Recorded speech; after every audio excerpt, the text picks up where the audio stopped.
everyone, and welcome to the 26th Annual SCAD Savannah Film Festival. My name is Christina Ruthier, and I am the Executive Director for the Film Festival, and I am so excited to be here with you today. Every year, we are so excited to offer you new and engaging programming that brings the most talked about people in films in the industry right here to you in Savannah. Today's panel of rock stars, the Pixels and Pencils Roundtable, celebrates the very best of animation by highlighting the directors of Nimona, Trolls Band Together, Elemental, Spider-Man Across the Spider-Verse, and Teenage Mutant Ninja Turtles Mutant Mayhem. And now, to get this roundtable started, please welcome moderator Clayton Davis of Variety.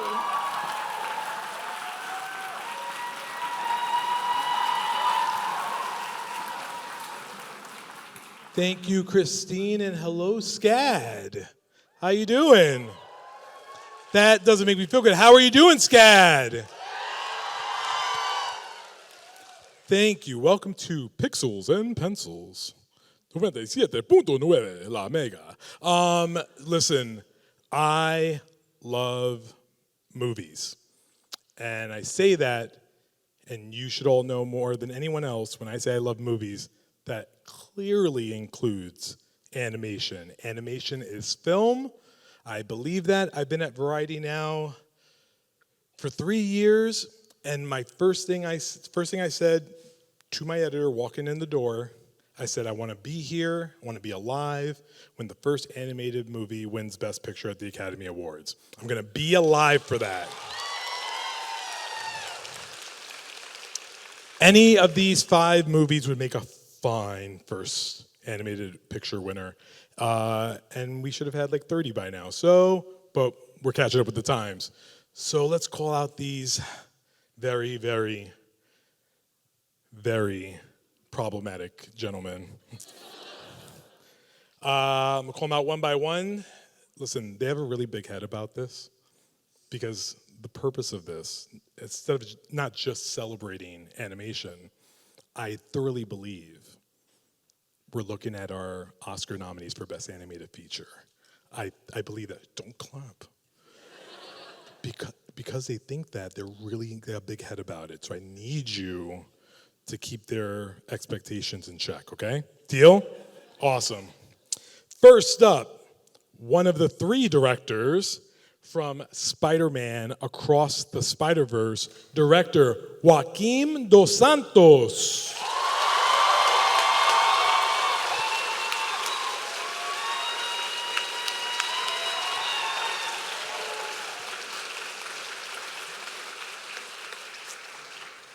Partner in crime here, we have up from Spider-Man Across the Spider-Verse, Justin K. Thompson.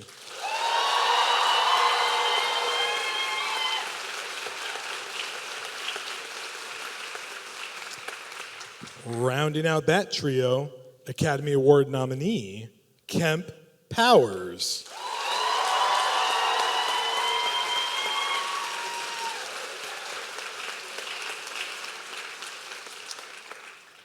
Brought the elements to the world. Elemental director, Peter Sohn.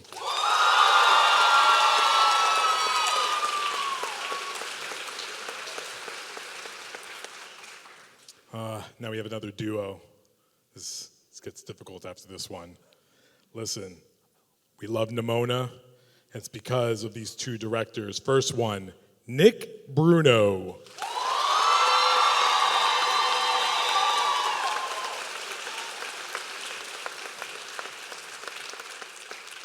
And his twin brother, Troy Quane.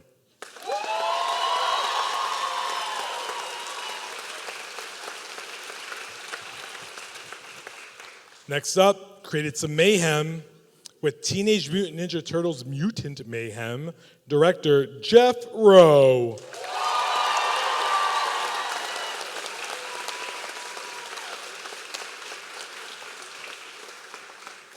And he made the biopic of this panel in his movie, created a boy band. This is the new boy band and Trolls Band Together. We have director Walt Dohrn.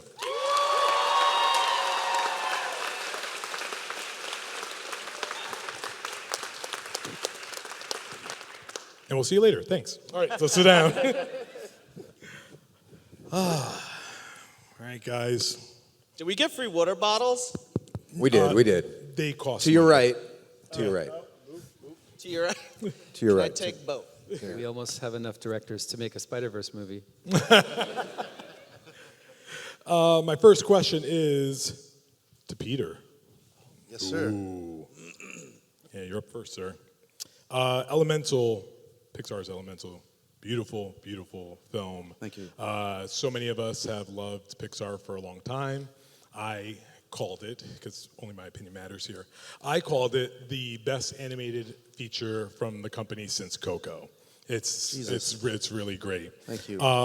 Very personal story, full of heart, wit, funny, and based off your own personal experiences as water. And you said your wife is also fire, so I would love to talk about your inspiration in getting this to the screen. Yeah, I mean, where do these ideas come from? You're just pulling as much as you can from things that you feel. And, this whole thing started with thanking my parents for the sacrifices that they had made coming from another country and giving my brother and I a life. And that started this whole thing. That house somehow merged with the metaphor of elements, the classical elements, and you kept building until I got to a place where fire and water were falling in love, and it brought me to me and my wife, who my parents did not like because she wasn't Korean, and I thought that was hilarious. And I said, let's make that into a movie. But Does she also think that was hilarious? no, she does Okay. not. She Just would hate checking. this if I was making fun of our marriage is a sham. I don't want to, I love her very much, and I love my parents very much, and so this film totally was started with that kind of love. As sappy as that sounds, it was really a pure sort of intent to make it. Awesome, thank you. Joaquim, Sir.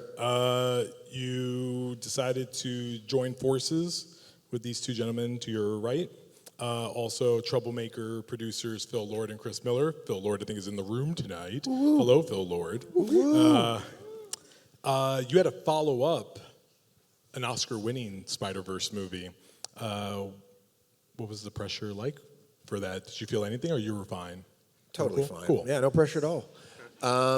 Yeah, I mean, first of all, wouldn't want to go into battle with any other human beings, and these guys, absolute rock stars on their own. I think we knew from the get that it was, the first one set the pace. There were 3 directors. That was very much the understanding going in to the second. I came in at the tail end of the first one, so I was there as an observer, and I was watching. Justin was nice enough to bring me to lighting reviews and stuff. I had, other than being amazed by the artwork that was being shown to me, the film hadn't been released. It hadn't started making its way up sort of the awards ladder.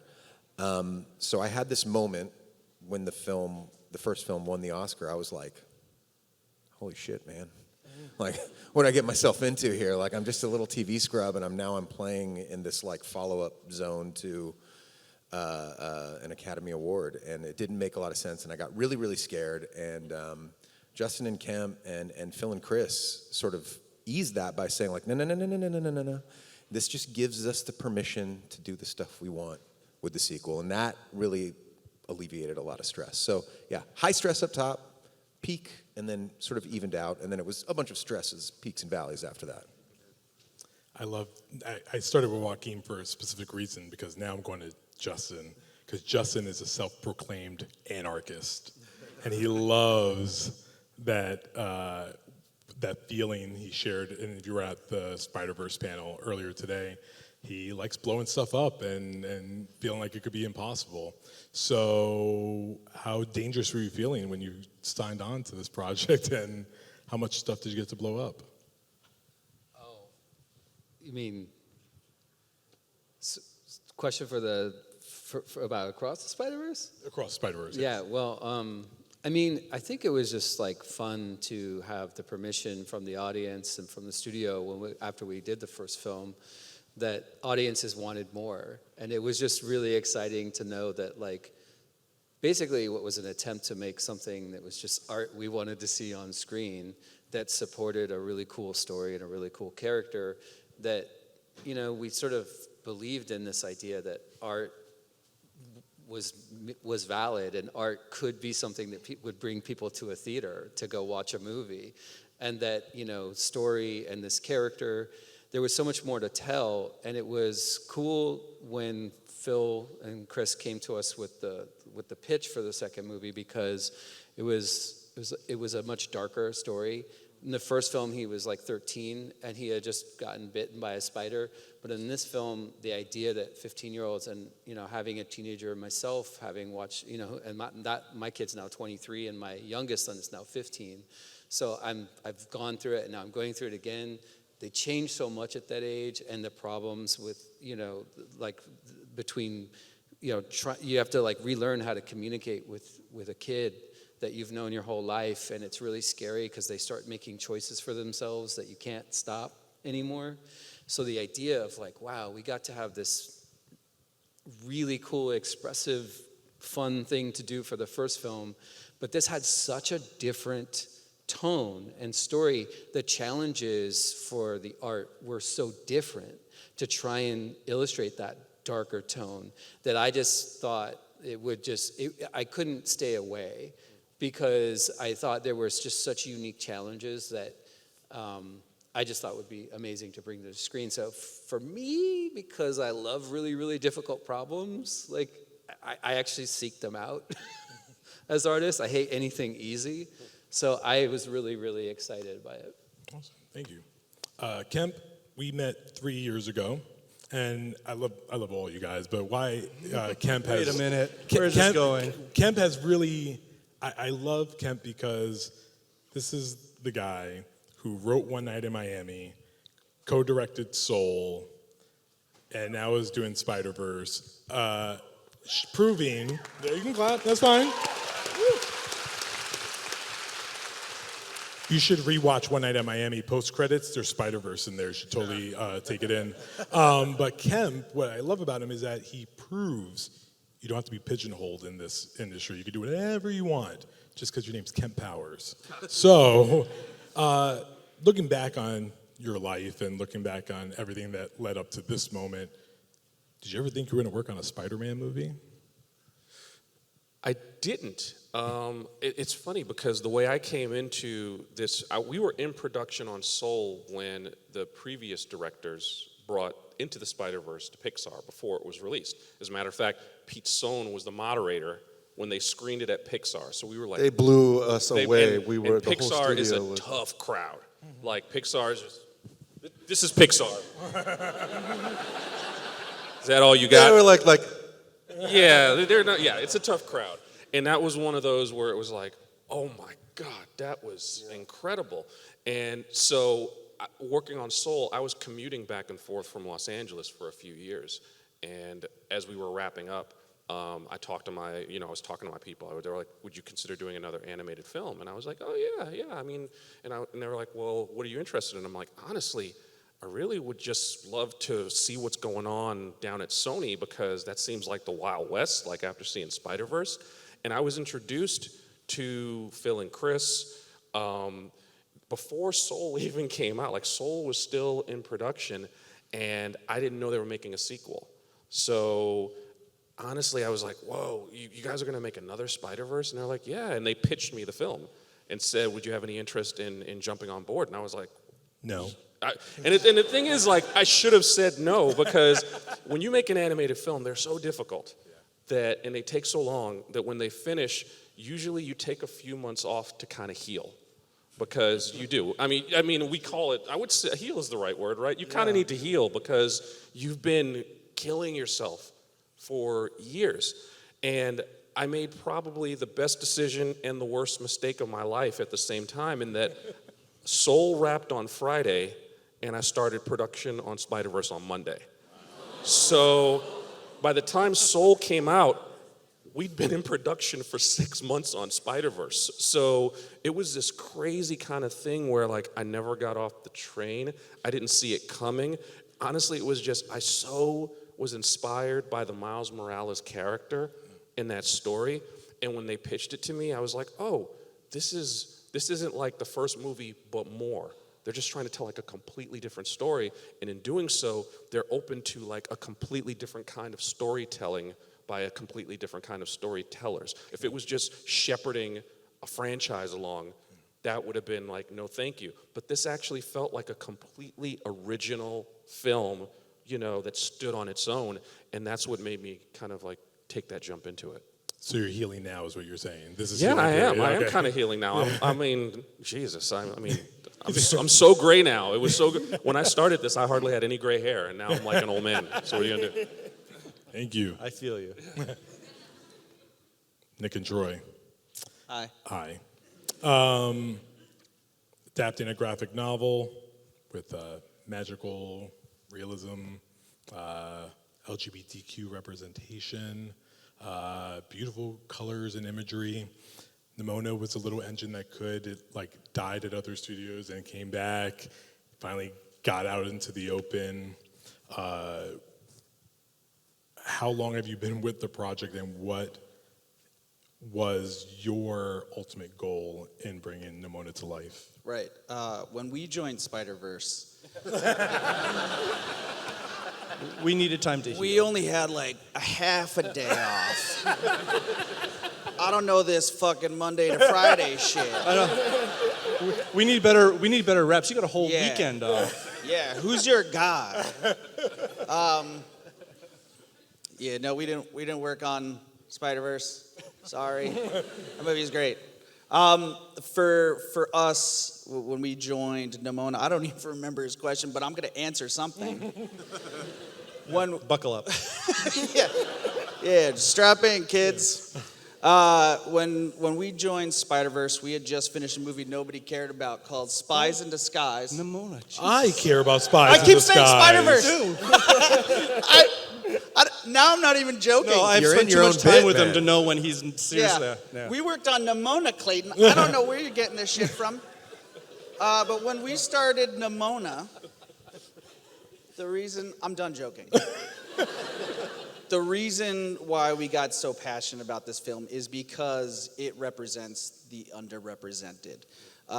We started off to make a movie about acceptance.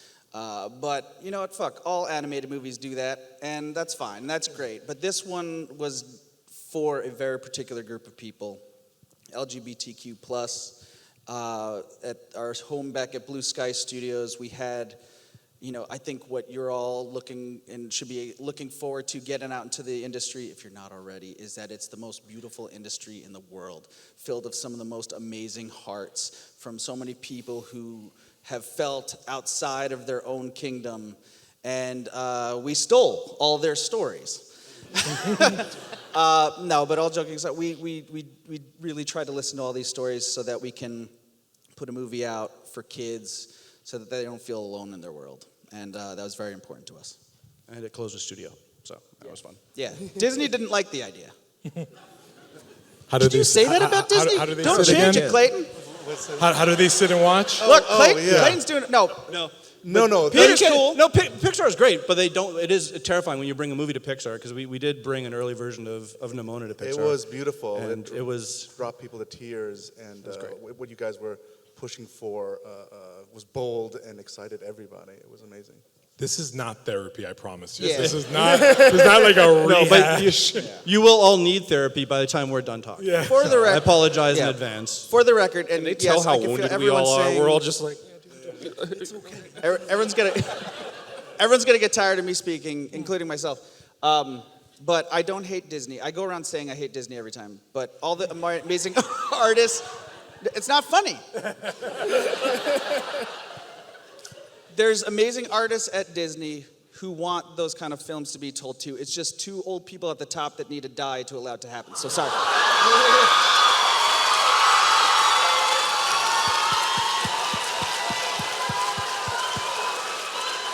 So you've heard. That is not us in any way inciting violence. It's all yours, Clayton. Yeah. All I asked you was what you had for lunch today, and that was great. No. Ben and Jerry's. Thank you. No, thank you. That's amazing. I told you, didn't I say this was the side? This happened last year. This is always the rough side. I love the side. Jeff, guys, we're gonna by accident go back to Spider-Verse, kind of touch a little bit because I love Jeff Rowe so much.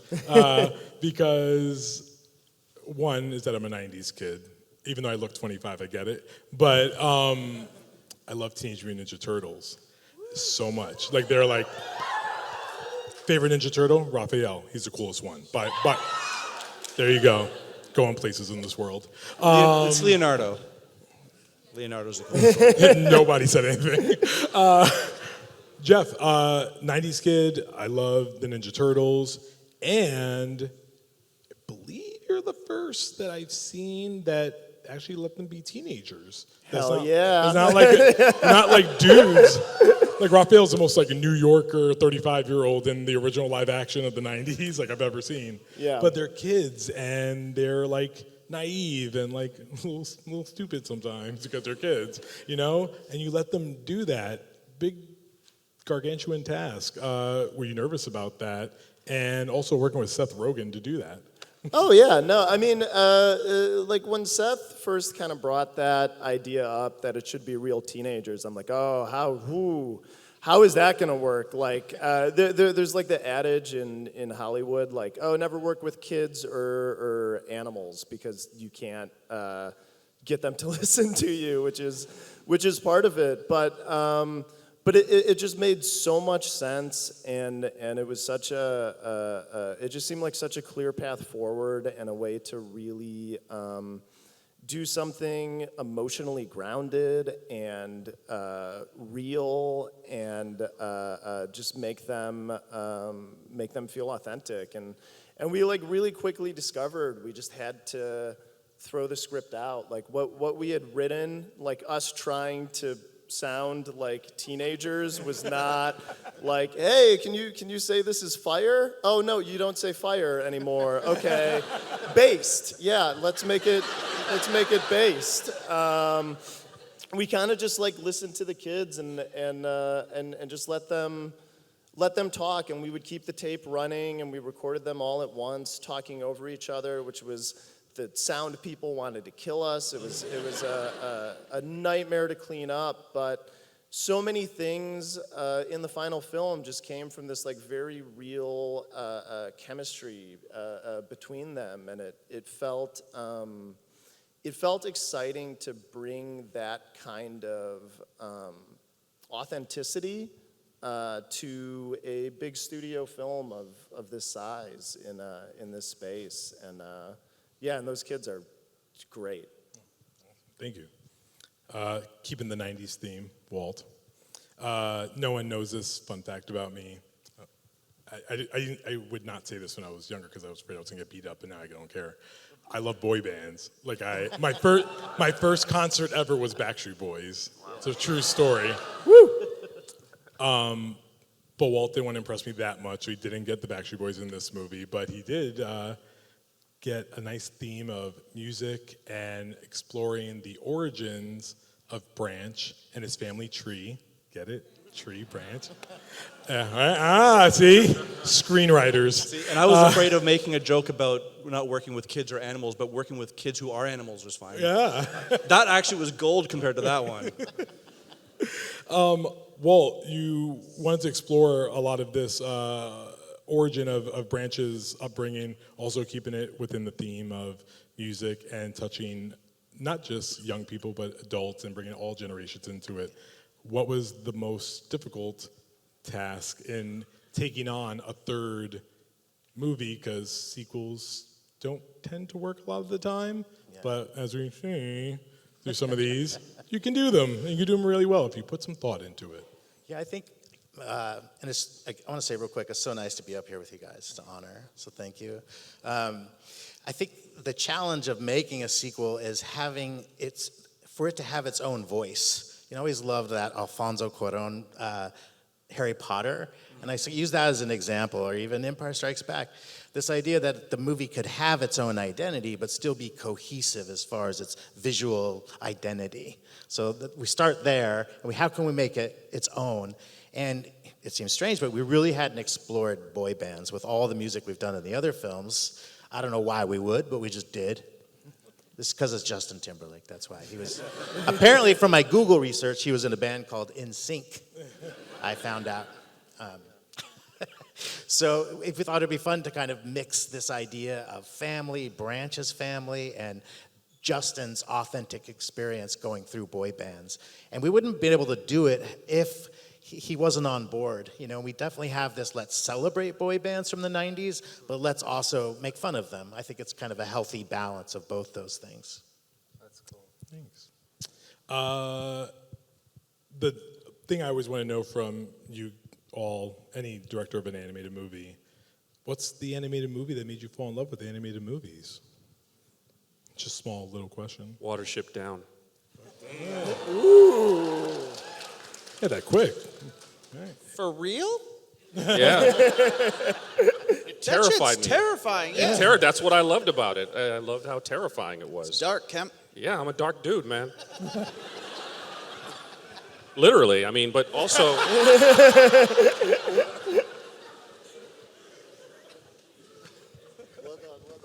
Well, yeah, let's let that sink in for a second. I would say before I actually watched the film, there were these two movie reviewers named Siskel and Ebert who were on TV when. They're not stupid. They know who Siskel and Ebert. Wait, No, I don't think they do. Siskel and Ebert. All right, kind of. Wow, okay, we're really old. You know.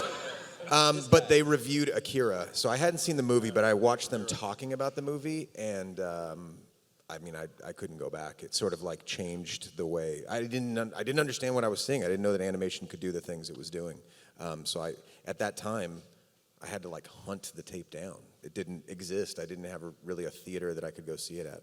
So it was all about the chase at that point, and that one kicked it off. Princess Mononoke is. It's great. It's like maybe the greatest animated film ever made. It's fearless in its just not being afraid to be serious and dark and scary, and it's I just love it so much. Following the Miyazaki road, I'm much older than you, Jeff, but I grew up with so many of the Disney movies, but still to this day, the movie that keeps inspiring is Spirited Away from Me. It just continues. Boy, that sounded like I was fishing for something, but what you're talking about, there's like an intimacy with characters, and then there's this large macro way that he kind of comes in and out. That's amazing. Keep it going, Hayao. For me, it was Jungle Book, to be honest with you.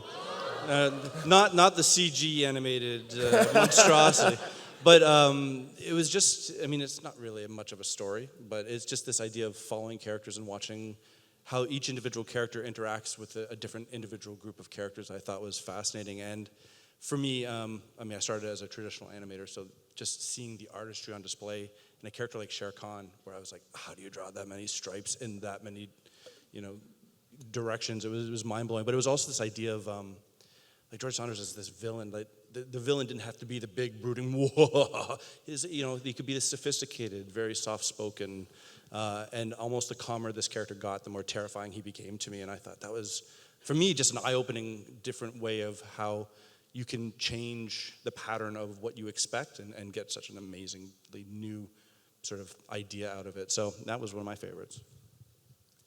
I feel really pressured to give really smart answers, but I won't.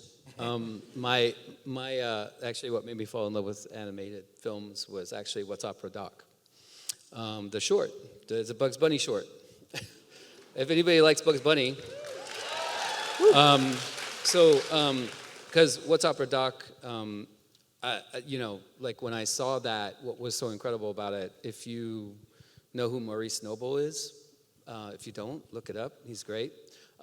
He was an incredible art director, production designer, and the way he was able to take something that was, I also loved musicals growing up.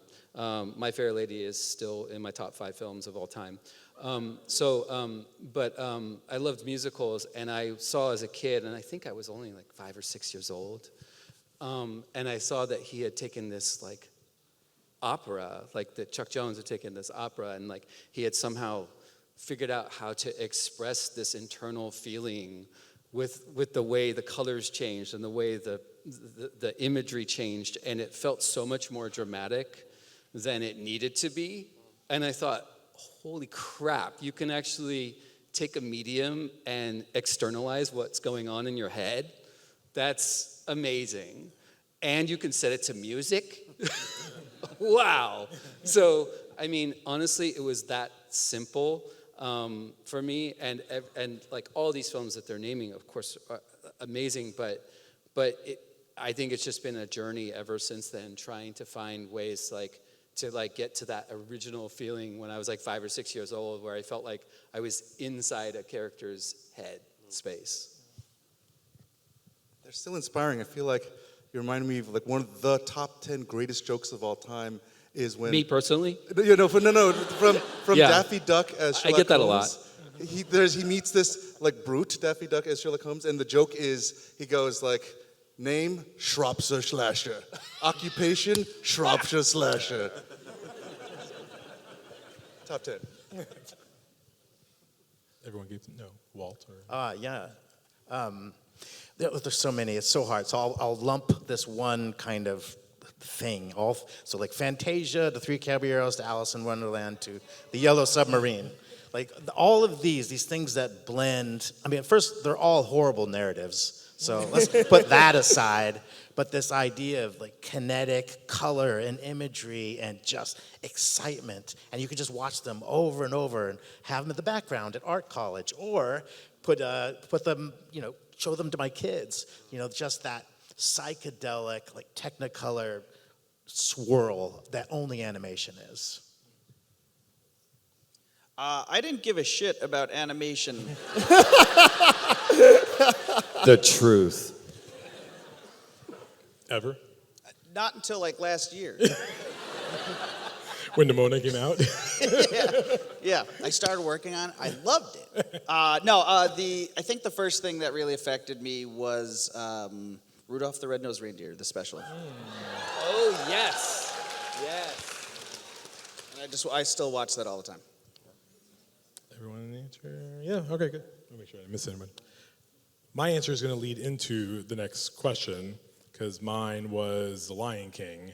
And the reason why is I was 10 years old when it came out, and I watched it with my mom. And my mother's mother died when she was 5, so I never met my grandmother. And I watched my mom watch The Lion King and literally like lose her face destroyed, like she was bawling. And then I remember afterward being like, "Are you okay? Like, are you going to am I an orphan now? Like, what happened?"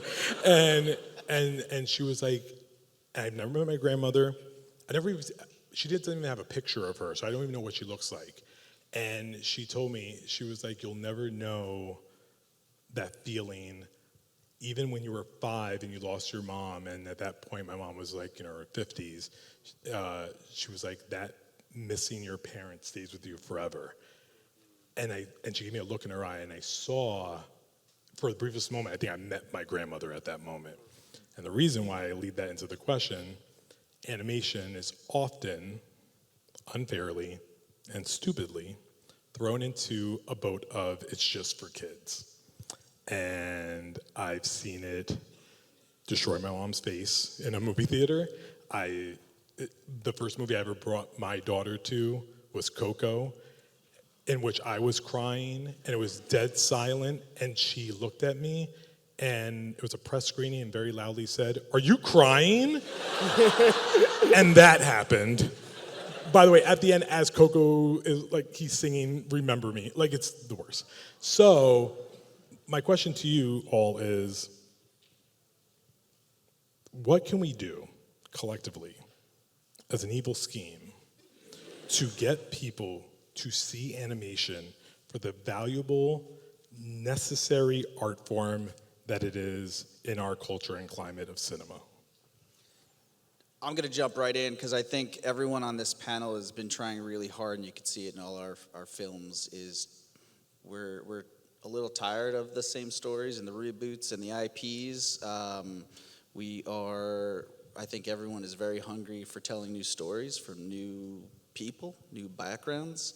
I think that's the most important thing. We just keep telling the same stories, but there's a million others out there that should tell those stories. Yeah, I think it's just approaching the stories with honesty and truth, and I mean, I love your story, and I think we were talking about this just this morning, how amazing animation is in the sense that you're watching something happen on screen, none of it's real. But it's more real than anything else. Like you want to elicit real emotion from people with this sort of, I mean, for lack of, I just coined this term, illusion of life. I think I should maybe write a book. But it's an incredible thing, right? Like where you're drawing pictures, you're working in a computer, you're combining the talents of hundreds of artists and creators, and you're making it up as you go, but you're eliciting real emotion. I think for that, there's so much truth in what you see, and I think it's just pushing the boundaries of the kinds of stories, not being afraid to reach into challenging material and know that challenging material can be shared amongst families. I think there's a race sometimes to water things down or make it so it's That was his favorite movie. That was Water Things Down. But yeah. Nick was so serious for that. Oh You guys my God. beat that. He was so serious for a minute. It's then he had to go right back. non-stop, people. Some days I feel like I deserve an award. It sounded just like the title of Watership Down. I'm done. Yeah, I mean, I also. See? This is real. Now animate this. Go. But I mean, we also, I think it's something that everyone up here does. We lift up other work that we think is special, because compared to other elements of Hollywood, I mean, we're creative and we're competitive, but it also feels more communal, and we want to be excited by something new. And when we do, we lift it up. And I remember like one year, I forgot what year it was, but there was maybe like 2009 or so. It was the year that Up won the Oscar for animated feature. And I remember at that time, Up was just like, that was the reason I wanted to work with Pete Docter on Soul, because I Also, second animated film nominated for Best Picture. Oscar trivia. And that was a great year, but also the other nominees, I don't know why I felt compelled, because they all look so different. And that was the year that Persepolis was nominated. This film called The Red Turtle, which you talk about a wide range of emotion and maturity and depth.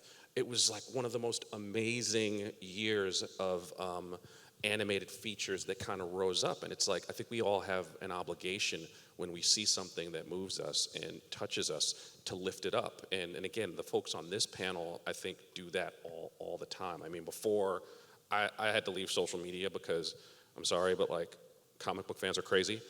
So I got off. But before I did, one of the things I did enjoy was like seeing another film and being like, guys, you gotta go see, this. You gotta go see that. I think one of the last things a lot of us were posting about was Teenage Mutant Ninja Turtles, Mutant Mayhem. Because it was it was just one of those things where it was like, holy shit, the production design. No, it's not like Spider-Verse. It's actually something completely different. And it's completely original. Stop saying anything that's not like Pixar is like Spider-Verse. It's all completely different. Nimona is completely different. It's one of those, it's important to elevate great animation when you see it, because there's a lot of it out there. And one of the things that excites me the most is when I see animated shorts. Because, in that short format with incredibly limited budgets, I sometimes see things that are just like, how did that person do that? And it'll come out of like Eastern Europe, and they've done it for like a micro budget. So again, I think it's something we're all trying to do, and I think that's representative in the like range of films that you see here, because none of us think of our films for children. We think of them as films for everyone. What's exciting about SCAD, to be specific, is the insane sort of like technology that you guys already have, and I feel like that access to that technology will allow more voices to make more stories and more films, and from there will be the diverse looks and the diverse sort of the diversity that you want in films to reach that future that I think you're talking about, Clayton. And so much of it has to do with listening, which is such a weird thing that's going away because of social media. It's just like, I gotta say something, versus like, so much of our show and this idea of trying to connect to someone is so much about listening and to hearing the crew's stories, your friends' stories. Like, it's been amazing getting to know everyone here through this process of, hearing how hard it was and how much everyone is putting their hearts into it. And you can feel it in the movies, like you were saying, Kemp. And what a wild thing that is when you're making everything frame by frame, that the heart can still shine through in that way, that just, just hearing you all laugh, as Nick is like killing you guys, like that energy is a chemistry that's happening that you can't get at home by yourself. Like this idea of connecting everyone in a large setting and people laughing or feeling emotions is that primal thing that everyone here has been doing. Go back to the theaters. Woo!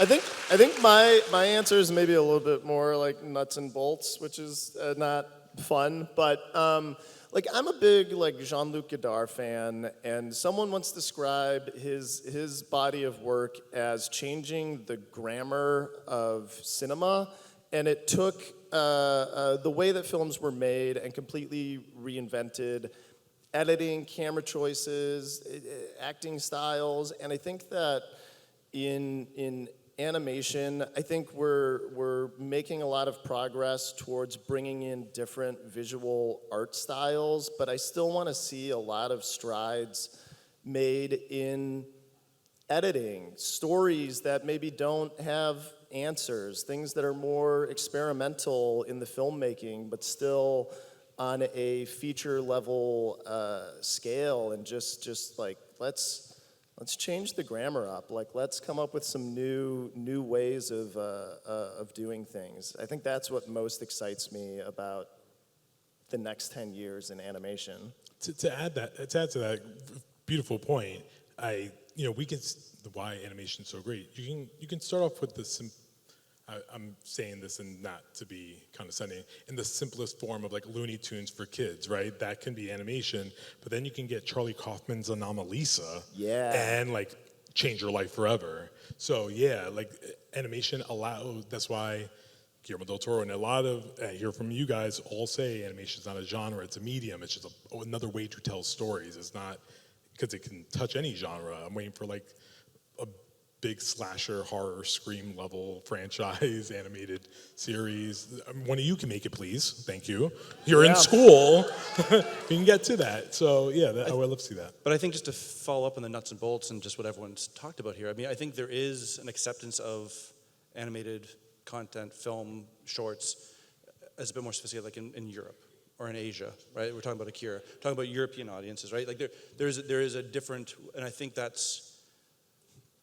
talking about smaller budgets. We're talking about being a bit more, right? When you're talking North American audiences, you're talking bigger budgets. With bigger budgets comes bigger risk, and the people spending the money are the most incredibly risk-averse people on the planet, which I get.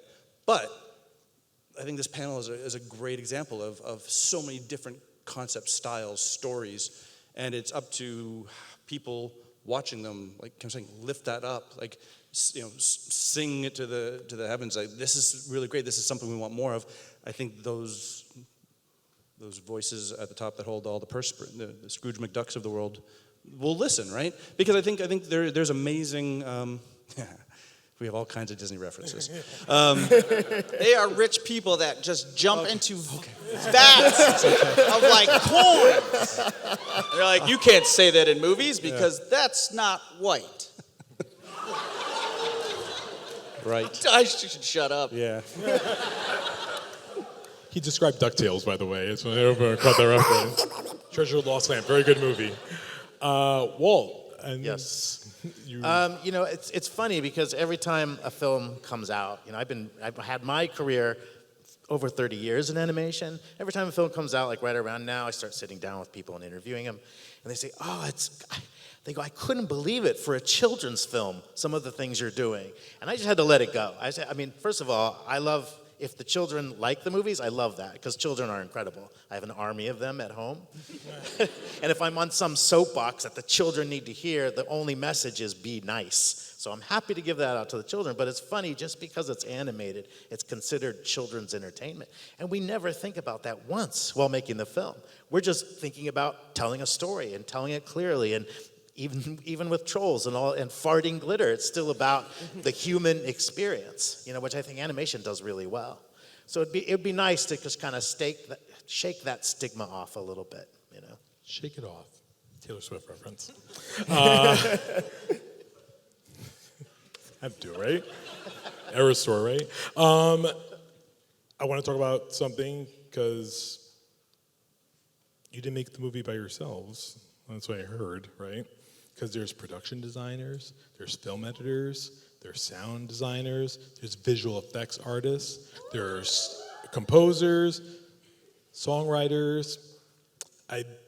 We were just talking earlier today, and someone's going to correct me here, how we're finally going to be using the term cinematography for animated, because right now it's called layout. You know the award for best layout at the Oscars? It's awesome. So while I am very grateful that the Academy has a best animated feature category because it will allow some animation to be represented, I'm still waiting for all the cool cats and kittens that are part of your movies to get their due in those technical races, because they are part of the family that brings these stories to life. So can you talk about, in your films in particular, what someone or a team did that really made it special and stand out that otherwise it wouldn't have worked without? Sure. We had like 1,000 people working on a movie that were all incredible, that contributed their talent and also their passion. And we also we're very open to letting them give us input. And like Pete said about listening to them and inform us. And what we learned and what we did is we hired people that are incredible in every single one of those positions.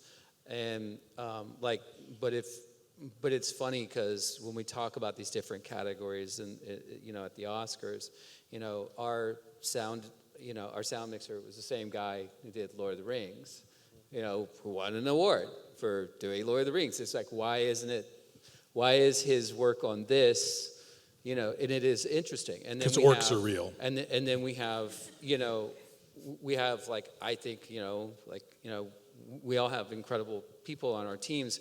Our editor is just, I think what he did in this movie, it's like, even I have to like stand back in awe of it. But to see that there isn't he's not able to go into that category, I think every single, our editor, like our VFX Spider-Verse, like across the Spider-Verse, did some things.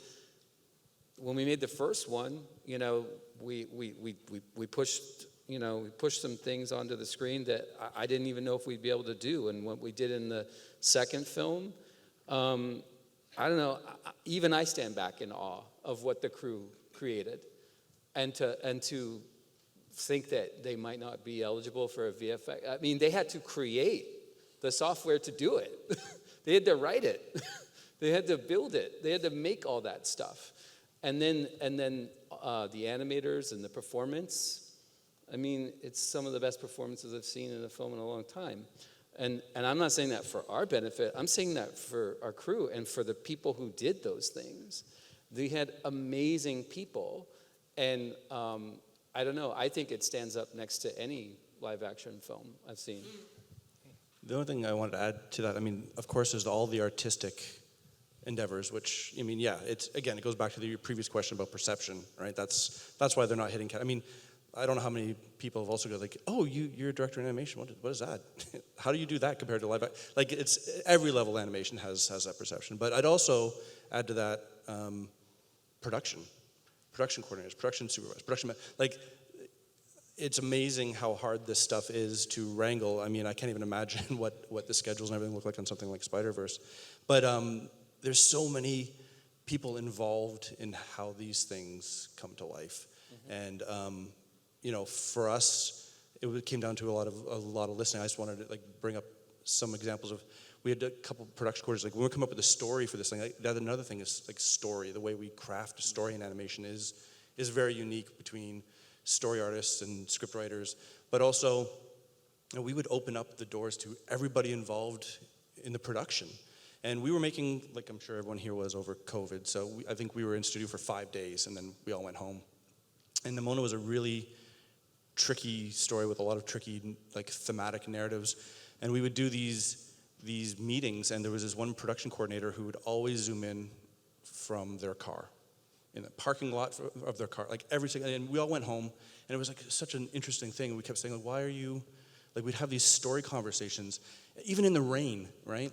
And this person was so connected and so passionate about, and even though they're not an artistic, part of the artistic crew, was so passionate about the story and wanted to be involved so bad, and they basically said, because I can't express who I am in my home. And that was crushing. That was crushing that in order to be connected and be part of this production, they would literally do that. So I do think there's so much passion within a crew on every level. And it's so important to keep an eye open for that and to listen to it and to be open to it, because you never know who's got something to say and who's got something that will enrich the film as a whole. So, yeah. I think we're in a place where it's we really want the artists to recognize, but I think we're in a weird part in the industry where I think the work just needs to be seen. I think everyone's figuring out how we get that stuff into the world, and you see too many good movies just sort of being put into the streaming world without the support and love that it needs to get out to the world to be seen. And on top of that, so much of the jobs today, or at least from my vantage point, they're merging. It doesn't feel like it's as cut and dry between the departments anymore. I mean, a test for us was a fire character where she's not really made of, has skin or anything, and so you're modeling something, but you have to work with another department with effects, but she's also light, so you need to work with light. Meaning there was so much of, I feel like all modern animation now is just really trying to break down any sort of barrier so that it's all working. I don't know if a lot of people know how collaborative the work really is. I just want to say, you guys are bumming me out. I'm old enough now this is my first rodeo in features, and I've been all TV up to this point, but I'm old enough now. I went to Comic-Con starting when I was 17, and I'm not lying when I say it was all dudes. We were all wearing our baseball caps backwards. We all had, the look. We had the cargo shorts. I still rock them from time to time. It was a very dude bro-centric space. And that has changed over time. I worked on a show called Avatar: The Last Airbender. It was the first time. But it was the first time when we did a signing that it wasn't, it wasn't just guys. It was entire families. It was people of all shapes, sizes, colors, it was so inclusive, and so I do think it's getting better. I think it's a glass half full situation where it's going to take us gray old people to start making room for you guys to come in, and we're trying to do our part, and I think you guys will do your part. So I do think it's getting better. It's gonna but it is a process, and you have to not lose sight of the fight. Yeah. Absolutely. I do wonder, if we have to do a certain amount of educating people within our industry in terms of film itself, because I often find that people don't even recognize what they're seeing. And not to use our film, but I'll use Pete's film as an example. I remember sitting down, I was at the premiere of Elemental, and watching it, and I'm going do people realize that water is VFX? And that means that every freaking character is a VFX shot. This entire film is every character's VFX. And I only remember, it jarred me because Soul, we had just one moment to have water, and we had to debate, we had to fight to get like the water. You can have the water roll off Joe Gardner's feet, but it can't roll on and off. And I'm like, how did this son of a bitch get all this water? You know, but I'm like, if other people in our industry realized what they were seeing, it's like there's this old Christopher Nolan movie I love called The Prestige, and it's about two dueling magicians, and it's like one guy does this better trick, but the audience doesn't know what they're seeing. It's like you gotta dress it up. Yeah. And when we do our jobs well, particularly in VFX and a lot of our below the line work, I think people don't notice it. No, that's so real. The way they do with live action. You're absolutely No, but right. Don't even- notice. But Kemp, I remember I loved Pinocchio, Guillermo del Toro's Pinocchio, and they had these amazing time-lapse photography of seeing an animator doing this thing where it's so analog. Even my kids are like, that must have taken so long. But when you see anything in CG, it's just like, you know, and there is no way to really process it. And the person slowly dying. Yeah.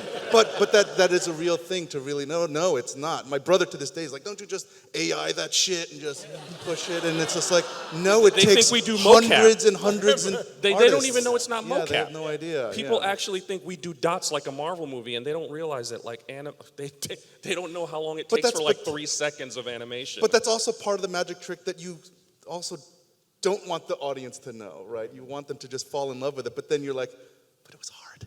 But it's so the trick, tricky. right? That is the trick. Like you don't want them to know them. Like I mean, you brought up the Prestige. I mean, that guy, one brother sacrificed his whole life so you didn't know the trick, and I think that's such a thing. And like you were saying, like the whole third act of Nimona is the shadow creature. Sorry if you haven't seen it. I just ruined some. Spoiler alert. Go see it. It's on Netflix. But to your point, it's surfacing, effects, lighting, comp, character animation, like all of these departments that have to come together seamlessly to bring like a singular performance.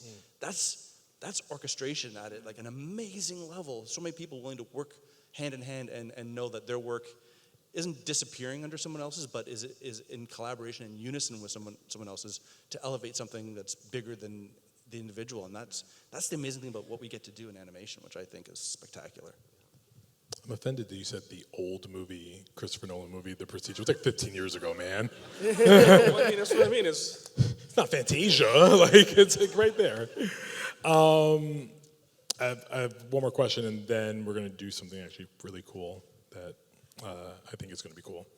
So animation, just traditional, I'm using traditional in air quotes because the way that people think animation should be and should look, and then in comes you guys and you say, no, we're gonna like throw a whole new system here. We're gonna build some software. We're going to light some things. We're gonna, give people with epilepsy something to really like be worried about when they come see our movie because there's a lot of flashing lights. Everything's different. I remember having this conversation last panel. Marcel Deschelles with shoes on. Love Marcel, Dean Fleischer Kemp, and there was a debate last year about should it be considered an animated feature, and I was like, yeah, like I don't know what the point of like why are we asking ourselves that? What would Roger Rabbit be today?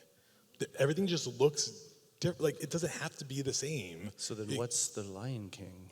Or The Jungle Book, the recent releases, or any particular Marvel movie that comes out where 70% of it is all animated reels. Avatar: The Way of Water, I think, could be animated feature because that's visual effects. And what is the difference?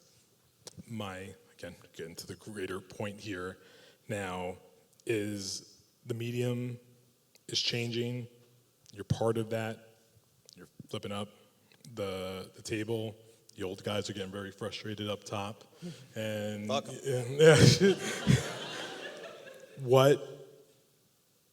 how much more do you think this is going to change in the next decade, next 20 years, next 5 years?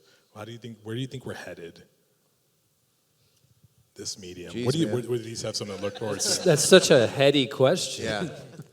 I mean, look, I'm genuinely hopeful. Like, I think I've seen animation sort of go from, as near and dear as Saturday morning cartoons were to my heart, but sort of be that thing that you took in and is now nostalgia for you. it is, there's an entire school, there's an entire industry that's sort of coming up under animation. I am genuinely hopeful. I think it's going to take some massive strides. I think we're going to get, I'm hopeful that in the next 5-10 years that it does sort of stand up there with every other film and is respected in the same, I hope it's not longer than that. I'm just really hopeful, like he said, for when I meet young people, the fact that they are so excited to tell their own stories and that they have technology now that they can do that with. One of the big obstacles when I was young was you needed a studio to make an animated film, whether it was 2D or 3D, and I'm just amazed, and especially just walking around this campus and getting a tour, but in general, the fact that I can see online, whether it's a shorts program or whether I go to a shorts screening or whether it's just people putting it out on the web on their own, the fact that people are telling their own stories and that they're building their own audiences. I saw it happen in the music industry where there's a direct line from creator to the people to the audience, and they change the music industry. I think it will happen the same way with this. I really believe that, and I only think it's going to be, and then that generation that's growing up, this generation and below, the kids, young, my kids, they're going to keep growing up used to that and seeing that as just as valid as these big movies that have been coming out for 100 years. I think what was so cool was my kids bringing music to me that I never would have experienced had it not been some creator just put it out on the web, and going, yeah, this is better. Right. Yeah, this is better, and seeing those get Grammys. Then it happened, and so I think that's honestly the only way I see it changing. Just the one thing I want to add to that, I have no idea where it's going. Sorry. I know it's always going to be a good place to start. It's going to be spectacular. It's going to be nothing that any of us are thinking about right now, which is hugely exciting. I would say the one thing is the question isn't where can it go? It's should it? It's not could you do that? It's should you do that? I would say the films all up here right now all represent incredibly very different, cool styles, right? Which gets people very excited, and they go, I'm going to do something crazy. But all the styles are on display are for purpose, right? It's part of the narrative. It's part of supporting the story, and what you're seeing is not style for the sake of style. And because I think there is danger, in my opinion, if people just start going, if you just start, you want to push boundaries and see something new, but it's support of what you're doing as opposed to, this is different, then all of a sudden you get some cool stuff, but it doesn't have the effect because it's without purpose or without heart. So I think there's going to be some amazing things. And I think the sky's the limit. I want to see that representing what the material is, supporting that material. I mean, there's something, I also don't know where it's going to be in 10 years, but I know something I do really want to see because I've thought about this recently. And I would love for animation to have its get out. And when I say it's get out, as directors, we all understand that there are metrics of success in animation. And for animation, those metrics are really, really high because these films are so expensive. Your average person doesn't know that a film like Elemental costs as much as a Star Wars movie. But we're dealing with those kinds of metrics when it's 100, 150 million, 200 million. And when I say I want animation to have a get out, I want it to be a really artisanal, small animated film that goes to theaters and is a hit. Because I feel like that could, in the way that Get Out opened the floodgates for different types of horror movie making and what Jordan did with that. I would love for the types of animated films that I do see in shorts to have an at-bat in theaters. And it's just the expense it's so expensive that when we fail, when we don't hit those metrics, it makes it harder for everyone else around us. And I want it to just be easier for artisanal stories to kind of get made more often, something that doesn't have to be for everyone, that can be more niche and just like for a specific group. And the only way that's going to happen is if something that's a little cheaper Or gets if an Disney audience. fires you, Yeah. and then you find somebody who's willing to put it out there for you.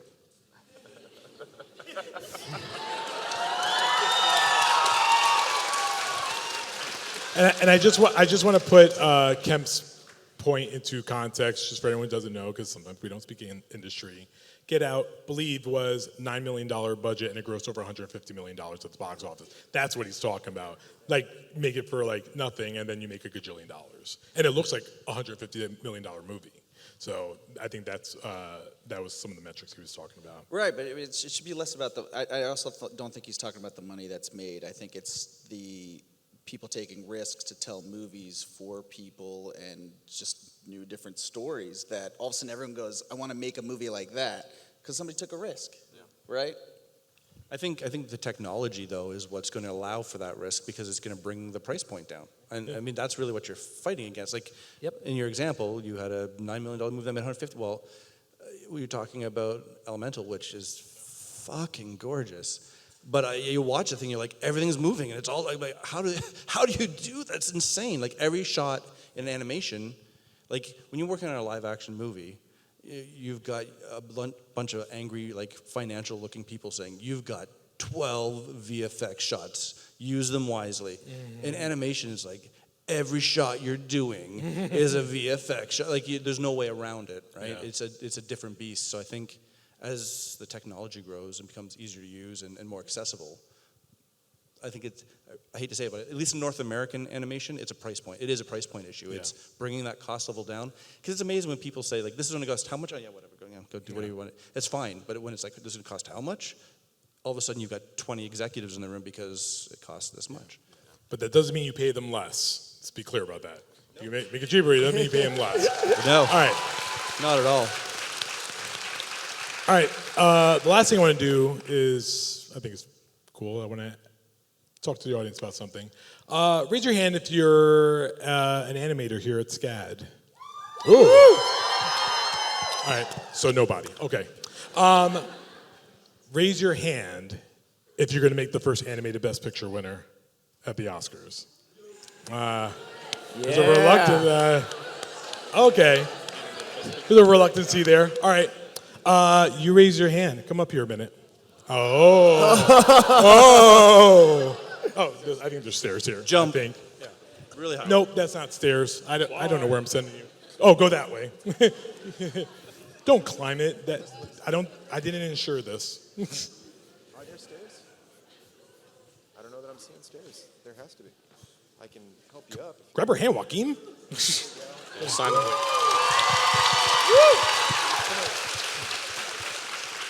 All right. What's your name? My name's Bryce. And you're an animated major? I'm a production design major. I want to direct an animated film. Nice. What is what is your goal when you leave SCAD? Hold on. It's really important to me to make people feel seen and to ensure that other kids have the experiences that I did, where it was like inexplicable, a moment of like existing in a theater with other people. It makes me emotional. I have such vivid memories, and it's the emotion. It's this part where I'm watching something, and tears are coming out of my eyes, and I don't really know why. I don't know why, and like, it's such an amazing feeling to go sit and watch a movie, and I'm like, I know everything that the people did to create this, and I feel seen by it because I would do what you did, and I know why you did it, and I'm supposed to be in this chair right now. Everything about this movie was made exactly for me, and it's the best feeling in the world, and that's really important to me to create, I think. All right, give her a round of applause.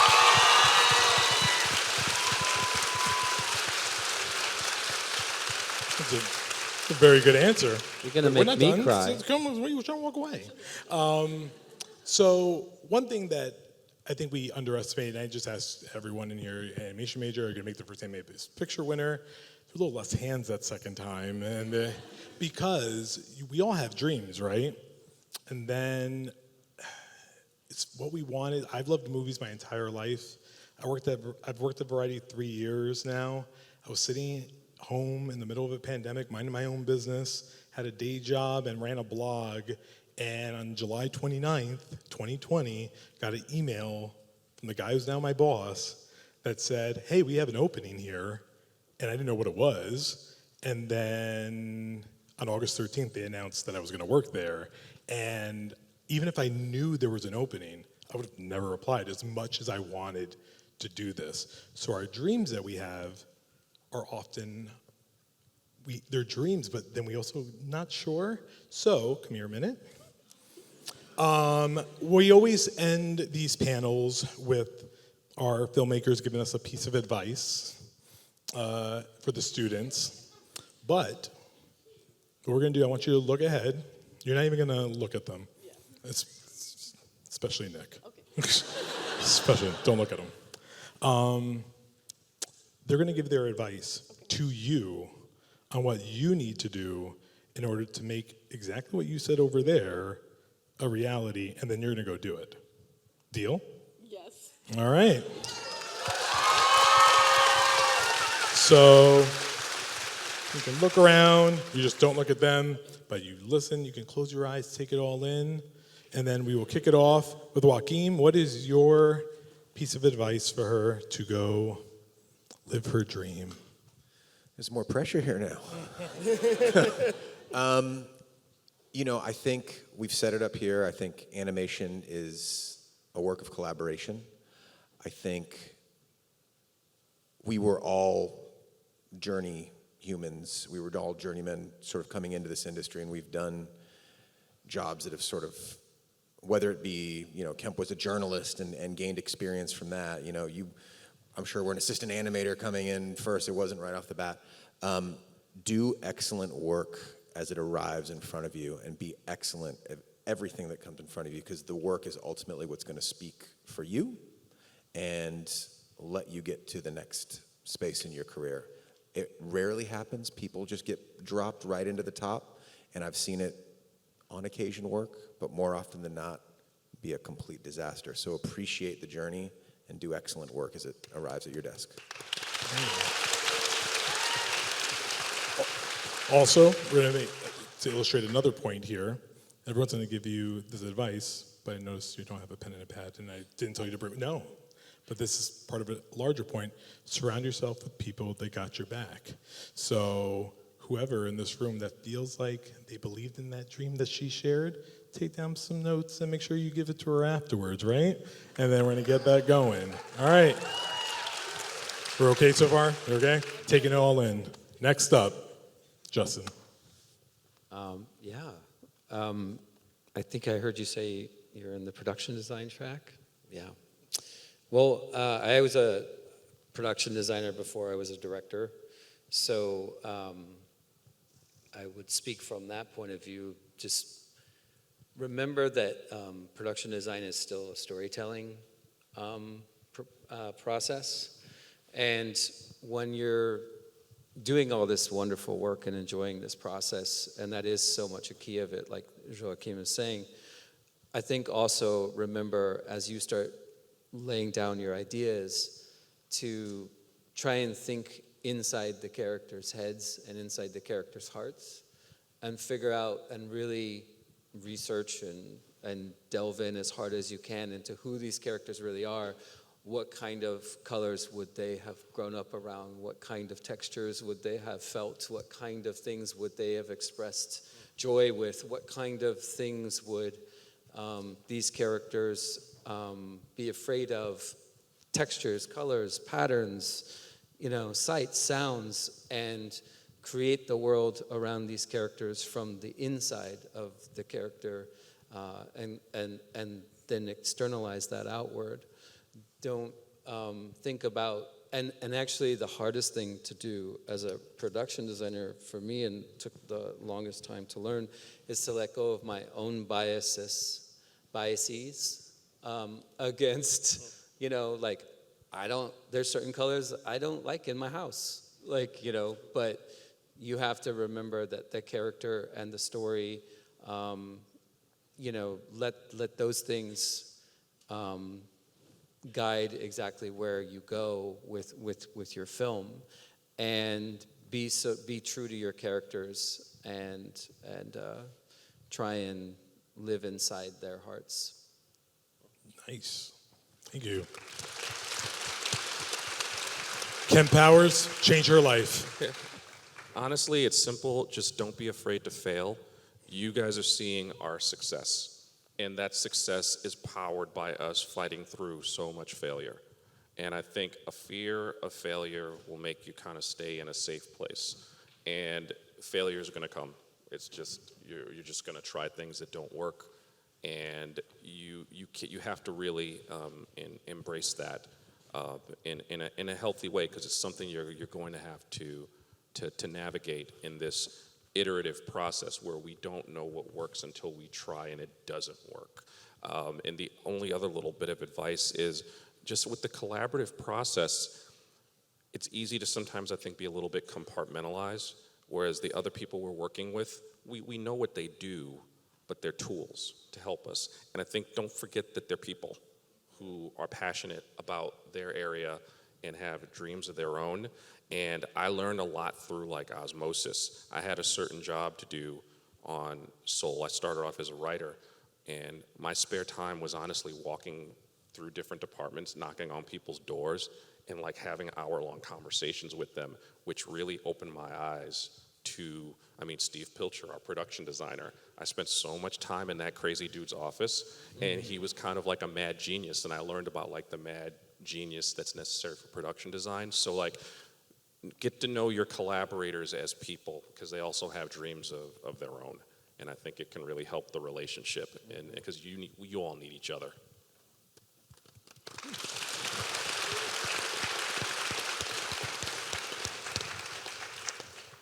Peter, it's all you. Yeah, it's weird. It's going to sound weird, but if you use the analogy of cooking, I would say learn to sharpen the knives of those around you that you work with, meaning help each other to get their skills higher and higher, and find them, listen to them, and then sharpen them.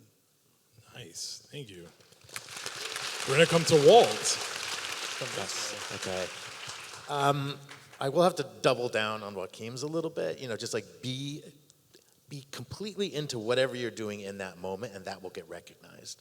But I also want to say, and I think I've already said it here a couple of times over the last couple of days, which is to, yes, hone your craft and your skills, get really good at those things, but be just as good at living your life, finding a balance between work and living, like fall in love, break your heart, get some weird part-time job, travel the world, lay around and meditate, just live the life outside your art, because that will go back into the art and it'll have that much more depth and layers to it. Beautiful. Me? Jeff Rowe. I think burn it down, eat the establishment, set the world on fire with your greatness, be the change that you want to see in the world, and be shit upwards. Be really nice to the people who work with you and work for you, and they're your greatest allies. And I don't know, just never forget that you are valid, like exactly as you are. The way you think, the way you create, how you draw is just as valid as anything else, and know that and embody that.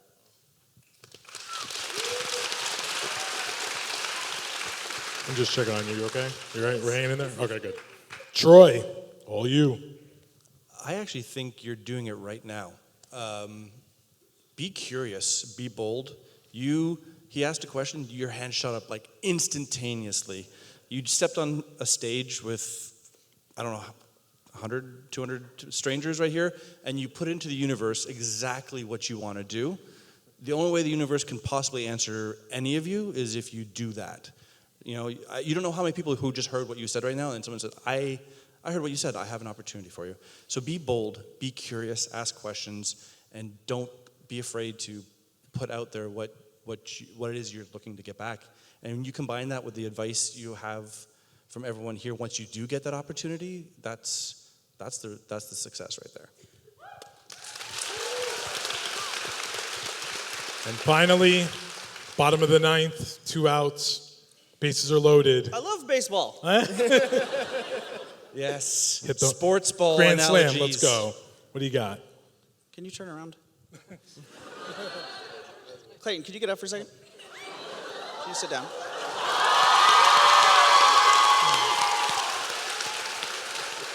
Hi. What's your name? My name's Bryce. Oh yeah, I forget. I have a. It should not be a surprise that I have a short Bryce memory. already. That was the first thing she said. I have a short memory. You know this. No. What's your name again? No, Troy said it best. You have a reason to be out there, to tell stories. Everything else will click in naturally. You already got it. You don't need shit from us. Nah. No, you don't.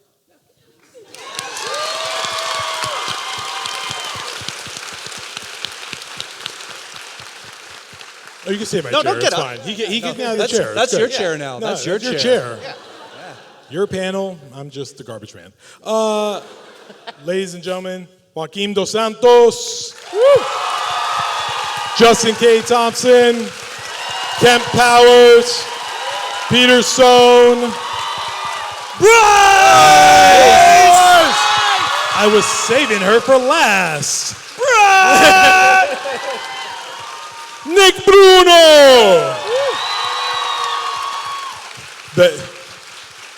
We all have a cross to bear, man. Yours is heavy. And his Give it new up for- movie, Thank you. His new movie, Wish, comes out next week. He looks just like the villain in it. Give it up for Troy, Let me sing a song for you. Right? Jeff Rowe, and clearly the best of us, Walt Dohrn.